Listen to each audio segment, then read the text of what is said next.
Hello everyone, welcome to my class. अब तक मैंने बात की थी बायोलॉजी क्या है, बायोलॉजी के पार्ट्स कौन कौन हैं और बायोलॉजी की ब्रांचेस कौन हैं। अब मैं बात करूँगी मानव जनन की, ह्यूमन रिप्रोडक्शन। रिप्रोडक्शन यह प्रक्रिया होगी किस में? लिविंग थिंग्स में होंगी, जिनमें जान होगी, जो वृद्धि करते होंगे, जो अपनी जैसी संतानों को उत्पन्न करते होंगे। यह एक जैविक प्रक्रिया है, बायोलॉजिकल प्रोसेस है। वह प्रक्रिया जिसके द्वारा जीव अपनी जैसी संतानों ऑफ स्प्रिंग्स का निर्माण करता है, प्रजनन या जनन कहलाता है। मतलब मनुष्य है तो मनुष्य अपनी ही जैसी संतानों को उत्पन्न करता है, मेढक है तो मेढक अपनी ही जैसी संतानों को उत्पन्न करता है। ये क्या कहलाता है? प्रजनन कहलाता है। रिप्रोडक्शन 2 टाइप्स होते हैं रिप्रोडक्शन के, सेक्सुअल रिप्रोडक्शन, एसेक्सुअल रिप्रोडक्शन। लैंगिक जनन, अलैंगिक जनन।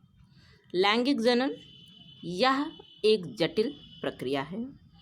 इसमें सेक्सुअल ऑर्गन्स सहायक होते हैं, जाइगोट का निर्माण भी होता है। एसेक्सुअल रिप्रोडक्शन यह एक सरल प्रक्रिया है। इसमें सेक्सुअल ऑर्गन्स नहीं होते हैं और जाइगोट का निर्माण भी नहीं होता है। इसकी कई विधियां होती हैं, जैसे द्विखंडन जो अमीबा में होता है। अमीबा को क्या कहते हैं? निराकार जंतु, जिसका कोई भी आकार ना हो। अमीबा को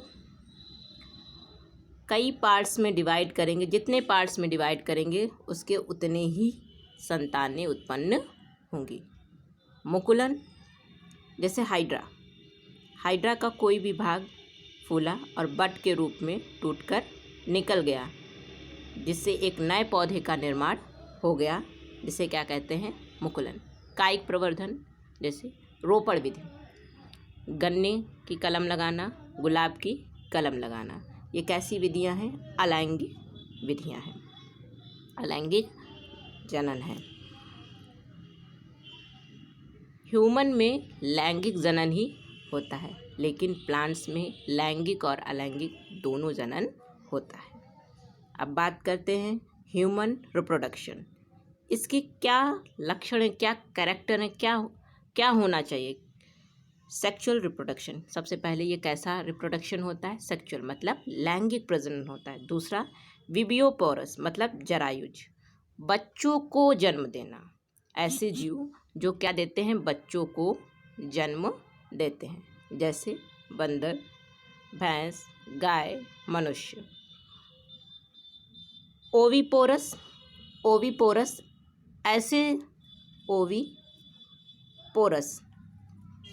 ऐसे जीवों को कहते हैं जो क्या देते हैं?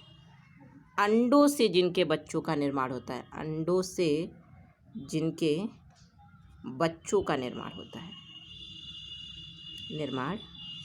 पहले वो अंडे देते हैं, उसके बाद में बच्चे निकलते हैं, जैसे मुर्गी, बतख, ये क्या है? ओविपोरस। तीसरा पॉइंट है ह्यूमन्स आर यूनिसेक्सुअल। यूनिसेक्सुअल मतलब एक लिंगी। कैसे? एक लिंगी होते हैं, मतलब इसमें मेल फीमेल स्पष्ट रूप से दिखाई देते हैं। डाइमॉर्फिज्म मतलब द्विरूपता है, मेल और फीमेल का स्ट्रक्चर, कैरेक्टर सब अलग अलग होता है। यूनिसेक्सुअल की बात हुई थी, मतलब एक लिंगी। वे जीव जिनमें नर और मादा स्पष्ट रूप से अलग अलग हों, जैसे मनुष्य। बाइसेक्सुअल द्विलिंगी या उभयलिंगी, जिन जीवों में नर और मादा लिंग एक साथ उपस्थित होते हैं, जैसे केचुआ, घोंघा, ये क्या है? उभयलिंगी हैं। अब बात करते हैं फेजेस ऑफ रिप्रोडक्शन, प्रजनन की अवस्थाएं। सबसे पहली अवस्था कौन सी होती है? गैमेटोजेनेसिस मतलब युग्मक जनन। गैमीट मतलब युग्मक, जेनेसिस मतलब किसी चीज़ का निर्माण होना। ये किस में होगा? जनन कोशिकाओं में होगा। स्पर्म्स, ओवा। स्पर्म का निर्माण किस में होता है? मेल में। ओवा का निर्माण किस में होता है? फीमेल में। इसे क्या कहते हैं? स्पर्मेटोजेनेसिस मतलब शुक्र जनन। और इस ओवा जिसमें फीमेल में, इसको क्या कहते हैं? जेनेसिस अंड